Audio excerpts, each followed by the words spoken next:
Well, breaking this morning, one person is recovering after an overnight shooting. Authorities say it happened near 39th and Sprague just before midnight. We're looking at the scene right now. The victim was taken to the hospital. Right now, there's no word on what led up to the incident. There's no word on any suspects. Stay with First Alert 6 on air and online as we work to find out more information this morning. All right, in the meantime, it's good to have you with us as we get started on this Wednesday morning. Thank you for joining for our First Alert 6 streaming. I'm Erin Hartley. And I'm Cerise Cole, along with meteorologist Jared Lansford, Senior Chief Meteorologist Rusty Lord, who's tracking a Wednesday warm-up. But actually, this is just going to get things started for the rest of the week. Yeah, it'll be the first time in the 80s. It's been an incredibly cool month, and that's why I think this next week to 10 days is probably going to sting a little bit for many of us. We got that cool feel to the air early in the month, and now we're back to some summer weather. There's still a little wildfire smoke out there in some of the upper elevations, and you can kind of see it on the horizon. And there's the sun just sneaking up as we start off the day today and getting a little color to it. 63 right now. A little bit of a southeast breeze, but that's really not going to be much of a factor today. Thunderstorm complex down to the south. It's going to pull some of these high clouds with it, and overall, we got a blend of some low clouds in parts of the area with a little fog and some high clouds trying to go up over top of that. All those should fade away as we go through the course of the day, and it does look like we'll get quite a bit of sunshine. Now, we're near 60 in many spots. Warmest is right here in the Crescent, Omaha, Council Bluffs, and into Pottawatomie County side of things. Notice how it's 60s for the rest of the metro, even some 50s showing up farther to the west, and a little wider view shows there's actually quite a few 50s that we've started off the day with once you get outside the city, and it has led to a little bit of fog. Jarrett's going to talk about that here shortly, but muggy conditions expected otherwise today as the dew points start to go up, a little more humidity in the air. We're not going to translate to any rain though, so back to the sprinkler schedule and watering things if you haven't quite done so already, because it does look like the next chance of any rain that could be beneficial would probably be late on Sunday. So we're going to wait a little bit for that. And overall, there's the clouds that should gradually fade away over the course of the morning, and a pretty good afternoon on the way, a little bit above average. Again, average is about 80 this time of year. We're going to climb up to 84, 85, and then have a pretty good evening, although a little more warmth, a little more humidity. By 7 o'clock, we're down to 81, and overall, it looks like a quiet night by 10, low 70s. And then heading through the 60s tomorrow morning. Pretty quiet start. Should be just a tad warmer than what we have out there today. 89 on Thursday, 92 by Friday. Yeah, if you're paying attention over the course of the week, we've added a little bit more to that for Thursday and Friday as the south wind starts to drag in a little bit more warmth. All right, and the warmth obviously continues into the weekend as well. First alert for Husker fans going to the game. It's going to be hot. That has not trended cooler. Nope. Actually, we've tacked on a couple degrees to that as well. By kickoff, it's 11 o'clock. We're going to be right near 80 degrees, but warming quickly through the 80s during that game. And let me tell you, 80s in Memorial Stadium, you know, it can get hot. The sun beating down on you. There's not going to be much shade from Mother Nature. The only thing I think that would help is southwest wind that'll gust to 30 miles per hour, try to mix the air up a little bit. By the end of the game, likely to be in the low 90s. And it feels a little hotter than that because of the humidity. So keep that in mind as the muggy meter hangs out in the muggy range, and then definitely add a little bit to those temperatures to give us the feels like number through the weekend and into the early part of next week. Officially, though, the high temperature likely won't be reached until after the game, and I think both Lincoln and Omaha probably get near 94 for that high. So that's still looking like the hottest day. 89 on Sunday with some evening storms I mentioned, perhaps some more middle of the week, but overall, every number on that 10-day forecast is above average, and there's no sign of anything trying to cool off until maybe the final week of September. So I think the next 2 weeks or so, this is where we're hanging out for a while. 80s and a couple of 90s. I don't mind that. One last hurrah. One last hurrah before the summer temperatures the cold's coming. Yeah. So I guess enjoy it. Okay. You feel? Are you? Yes, okay. You're good with that. I'm fine. All right. All right. We do have a new crash you had to tell us about. Yeah, we're seeing things start to pick up on the roads, and we have our first crash that we are looking at, and it's 60th and Center where we've been seeing the slowdowns as a result of this. So let's take a look at how things are looking. You can see as you're approaching that intersection, slowdowns in just about every direction, northbound and both westbound and eastbound on Center. So use a little extra caution as you're heading into that area. That's the only crash we've gotten so far. We'll be watching out for any more that may pop in, and of course we'll first alert you to any of those and how this situation evolves through the morning. Another thing we're watching, as Rusty mentioned, the fog situation. You can see it's kind of thick here. This is right near Wahoo, where we're looking at things a little hard to see in the early going, and it's especially the further west you go. You can see Wahoo's near zero visibility now, as that's just continued to increase as we've seen the temperature drop off. In the metro, not a lot of fog, a little bit showing up there near the Millard area, but we zoom out, you'll see more of that as you make your way closer to Norfolk and Columbus, where we have that visibility dropping off. So we'll keep an eye out for that. That's something that you need to be thinking about as you're heading out the door, particularly if you are north and west of the metro. Other delays that we're seeing northbound on the JFK as you're right around the Gilmore Bridge. You've got some slow travel there. 370 as you're going westbound, around 36 to 48th. We've got some slow travel there. And then a lot of the usual suspects for our other ones. I-80 as you're going westbound, the construction zone still slow. That is a little slow southbound on 680 as you're approaching the I-80 interchange. That's an interesting one. We'll keep tabs on that and how that situation evolves. But other than that, you're seeing a lot of roads that are moving pretty well in the early going, and hopefully we hold on to that. Of course, any morning you have fog, you have to be concerned about the low visibility complicating matters, so we'll keep an eye on that too. Okay, Jared, thank you. In the meantime, the Omaha Housing Authority has filed a motion to expedite a lawsuit against the state of Nebraska. In July, a law took effect aiming to hold OHA more accountable for how they handle complaints. Last month, the state filed a motion to dismiss the case. A hearing on that will be held next Tuesday. The case is taking a while due to uncertainty over who is handling it. The suit will temporarily be assigned to a judge after the initial judge retired 2 weeks before that suit was filed. OHA filed action this week asking for the temporary judge to get the case permanently so it can then move forward. Well, First Alert 6 was the only station inside the courtroom as a judge sentenced 25-year-old Matthew Silvers for his fourth DUI. He is headed to prison for 3 years, 2 for that DUI and 1 for having a revoked license. His lawyer told the judge before his arrest in April that Silvers had been sober and employed. Well, during his first court appearance, the judge who set Silvers' bond spoke about him being a danger. I consider you a danger on the roads. 90 miles an hour, driving under the influence. You're going to kill somebody else or yourself or harm them seriously. That's your bond at this time. Silvers led a trooper on a chase on Highway 75, reaching speeds of up to 95 miles an hour. After being stopped, Silvers refused a sobriety test. His BAC was more than double the legal limit. He eventually pleaded no contest. Authorities took an Omaha man into custody for allegedly hitting a state trooper's car in Illinois. State Patrol says a trooper was stopped on the interstate responding to a previous crash. Investigators accuse Samuel Gomez of failing to move over, leading to the squad car with the trooper inside to be rammed. Gomez is facing multiple charges. The trooper did not suffer any serious injuries. Aaron, thank you. Here at the Safety Desk with Maria Cade this morning, and suicide is one of the leading causes of death in the U.S., and scientists are now studying a different way to help patients. Maria? Of course, obviously a very, very serious topic. Some of the current treatments that some people who are dealing with suicidal depression include psychotherapy, prescription medications for a lot of people, in some cases actually electroconvulsive therapy, but there is a new option that researchers are looking into. It's actually ketamine. It's currently FDA approved for use as an anesthetic. About 25 years ago, we learned that it could actually be used to treat treatment-resistant depression as well as suicidal thoughts. And the study that we're doing is looking at those two treatments head-to-head to see whether ketamine delivered intravenously is as effective as ECT. So the researchers say the results won't be known for years, so this is going to have to be something that we'll keep an eye out for. But the FDA recently expanded approval for a ketamine-derived nasal spray as well, so that could potentially be another option.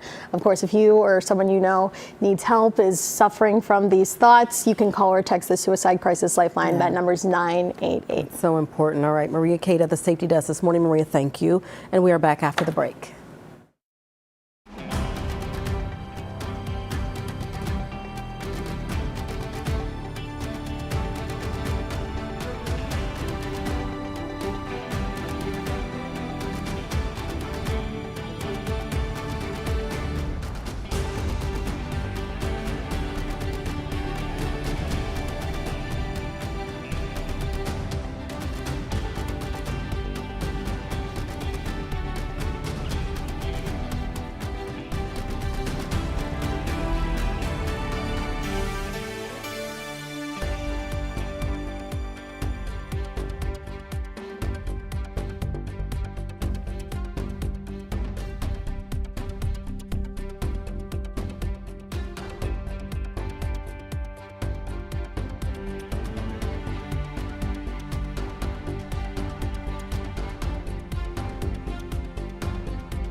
All right, welcome back. Time now 7:14 on this Wednesday morning. Taking a bird's eye view of the Woodman Life Tower. Sun now up, getting started on this Wednesday morning. Lots of kids getting dropped off for school. And the bus drop-off forecast as well. So what should parents make sure their kids are wearing today? Yeah, I tell you what, you don't need the umbrella today, which is good news. This is going to be one of the cooler mornings we have for a while. It's all about shorts, and there's no need for a coat, I'd say, on the way out the door today. So low 60s to start off, climb to about 67 degrees by 9 o'clock. And each morning after this gets a little bit warmer as we go through the course of the week. There's the beautiful sunrise with a little smoke on the horizon to give us a little color. We're at 63 degrees, low dew point right now, but that will start to trend up a little bit. And that smoke forecast isn't all that bad. What you're seeing is on the eastern horizon here, and it's fairly elevated. You just see it as you go through the course of the morning, and that should gradually thin out over the next 24 to 36 hours. So probably not a big deal with the smoke forecast here in the short term. Satellite and radar show some high clouds to the southwest of us trying to stream in off this complex that's fizzling out quite a bit down to the south. And first alert forecast for today, we'll take the 60s we have now, warming up to about 85 degrees for the afternoon high. First time we're making it into the 80s so far this month. Now we're currently at about the 6th coolest start to September on record. After today, we're going to fall off that list, and then we'll just fall down that list very quickly as the heat comes in. But if you need to get the yard mowed easily, today is the coolest day you're going to have for a while. Every day you just sweat a little bit more, especially if you wait till Saturday with 94 in the forecast. So tomorrow's high of 89. You can see starting off in the 60s, climbing to about 88, 89 for the afternoon high. And if you're wanting some rain, hoping things hang on a little bit here, probably got to water the plants quite a bit. I'm waiting for this map to load. There you go. You can see maybe some half-inch rain totals for a few of us over the next 5 days, and this is on day 5 when it would actually try to fall. There's no chance of any rain until we get to Sunday, late afternoon or into the evening. So that's what you're seeing there when I show you those numbers. So 92 on Friday, 94 on Saturday, and the morning lows in the 70s. Again, that Saturday temperature could feel like the upper 90s when you factor in the humidity that's out there. So bank on some hot and humid weather heading into the weekend. Okay, I'm happy about it, but not everyone is. Someone on my Facebook page which said I was loving the cooler temperatures. So for folks like that, any sign or when can they expect those 60s and 70s to return? I don't see anything that cool in the next 2 weeks. I think 10 days to 2 weeks, we're looking at a lot of this. 80s and a couple of 90s. Hopefully this is the last little bout with some 90s we have. But overall, the pattern looks like there's a little better chance of some precipitation once we start Sunday and beyond. Hopefully we can get into a pattern that brings us a little bit more rain, but unfortunately, this is the 8 to 14 day temperature outlook. Fortunately, unfortunately, I guess, all depends on perspective there. Warmer than average probably wins out for the next 2 weeks. So a lot of 80s, a couple of 90s sprinkled in there, and then maybe that last week of September we can get something to try to cool us off as we dive into the official fall months. That would be appropriate for the official start. Okay. All right. In the meantime, let's get another check on traffic this morning with Jarrett. Yeah, 60th is giving us some problems. We've got that crash that we were talking about at Center. Let's check in on the latest with that. And you can see that we're still struggling a little bit northbound with some of the slowdowns that are in place there on 60th. Center a little bit sluggish, but especially there on 60th where we are looking at things bottled up. So keep that in mind if you're heading to that area. Use a little extra caution, maybe emergency crews on hand. But that's not it for 60th. You get close to I-80. Remember, we have some construction that's happening here in this area right before you get to I-80, and that's where we're seeing some slowdowns that are in place from roughly about spring down, especially as you get close to Grover, where we have some of those lane restrictions. So be ready for that. You've still got about another week where that lane restriction is going to be in place. Otherwise, what we're seeing for some of our issues, big shocker here, we've got I-80 westbound as you're heading around LQ with quite the delays. Thankfully, 680 looks a little better than it did. And notice Saddle Creek. This is the latest phase of what's happening here as you get right around Leavenworth and Emily. We've had a lot of different work happening here.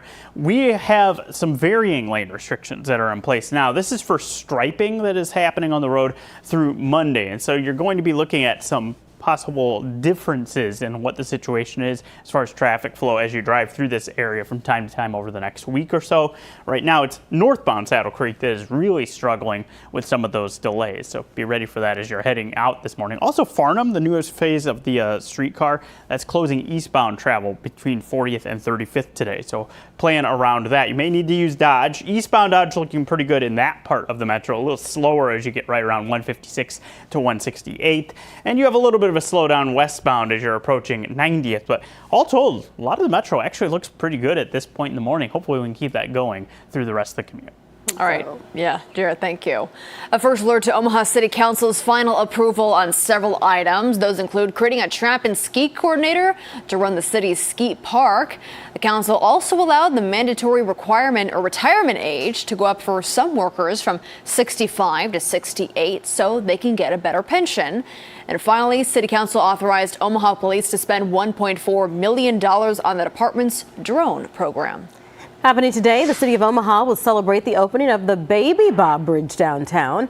The 1,100-foot connector bridge links the Bob Carey pedestrian bridge with downtown Omaha. This is video from several months ago during the final touches. At 2 o'clock this afternoon, Mayor John Ewing will speak at a ribbon-cutting event. Well, coming up, a delicious surprise cookie fans may love. A sneak peek at the latest treat coming to a Girl Scout near you.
Well, get ready for a brand new Girl Scout cookie flavor. Introducing Explore More's. Okay, so the Girl Scouts' latest creation packs chocolate, marshmallow, and toasted almond flavors into a Rocky Road inspired cookie. Yeah, I know. Sandwich cookie. It looks great.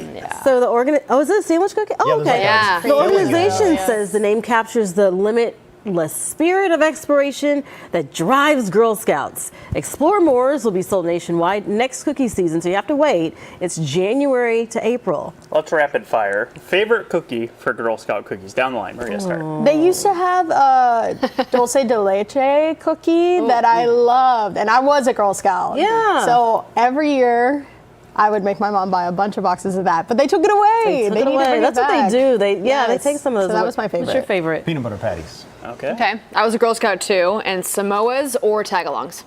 Yeah, also love tagalongs. Peanut butter sandwich or Dosey-dos. I'm a Thin Mint guy. Okay, nobody said Thin Mint until we Give me got the to Thin Thin Mint. Thin Mint. Yeah. I love them. But my family loves lemonades, and I also love the peanut butter. What did you say? Peanut butter Patties. I also love Icons, those. yeah. Yeah. So, Yeah. just as long as they explore my neighborhood and come to sell some, that's the exploring Yeah. I'm gonna do. I'll try those though. I'll try it. Yeah, maybe a new yeah. favorite. Love Rocky Looking Road. forward to it. Now we're hungry. Now we're hungry again. All right, everybody. Thank you so much for joining us this morning. We're going to get ready for our update in the Today Show. Of course, you can watch it here on streaming or over our air. Have a great start to your Wednesday.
Live from WOWT, First Alert 6 starts now.